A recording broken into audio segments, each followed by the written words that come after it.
Hi folks, it's Workable again with another Cubase instructional video. Today I would like to show you how to separate a drum track into individual instruments. The reason you would want to do that is obviously to control the volume and effects on each individual track.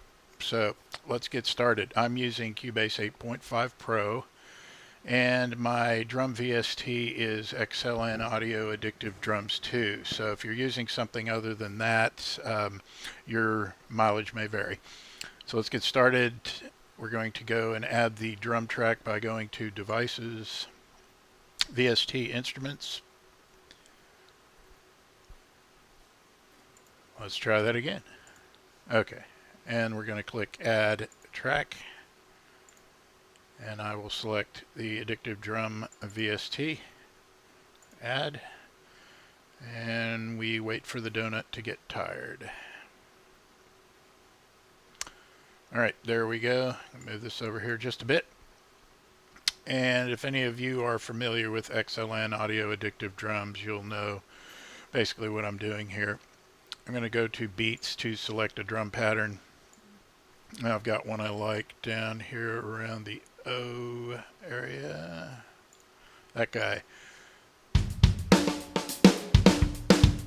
Fairly basic, but I'm going to go ahead and drag that into my drum track. And it's kind of short, so we'll go ahead and copy it to extend.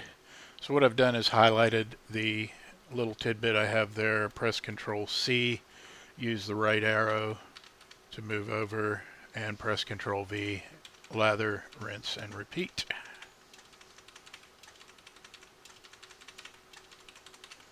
Well, I could do that forever, actually. Anyway, okay, so we've got our drum track added. Alright, so if we bring up the mixer, where's it at? I like Mix Console 3. So if we bring that up, we see that if we play the track, we pretty much just got one volume for everything. So you can add inserts and control the volume for that, but it's really controlling every instrument, which we don't want. Okay, so we're going to stop that. All right. Now the first thing we want to do is go to the Addictive Drums item here, click on the little symbol beside it, and I'm going to select all outputs. It makes every available instrument available to output to an individual channel. Alright, now in Addictive Drums we are going to want to select Edit, and here we see all the various instruments. Of course, the only ones active in this drum track are the kick, snare, hi-hat, and a Flexi 3. So the next thing we want to do is click this little button here and select Separate Out.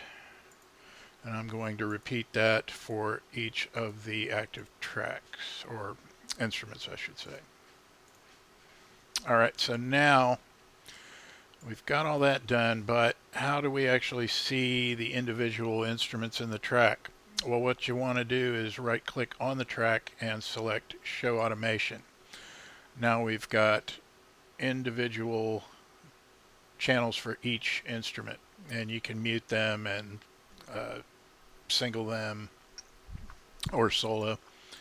Okay, so we should be ready, and so I'm going to go ahead and press play and pull up the mix console. So now you see we have individual volume controls for each of those instruments, and this is the master. I'm going to go ahead and turn the master down so we can individually control each track. So we can turn the bass up or down. Same with the snare.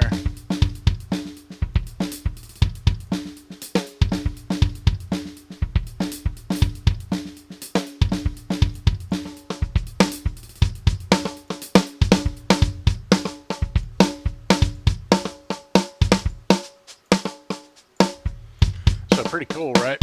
And you can go ahead and add different effects. Like for instance, I'll add a flanger on the snare and maybe a little bit of reverb.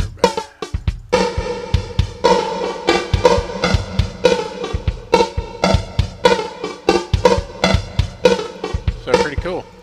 Anyway, that's how you do it. I hope you had fun and I hope you learned something. See you next time.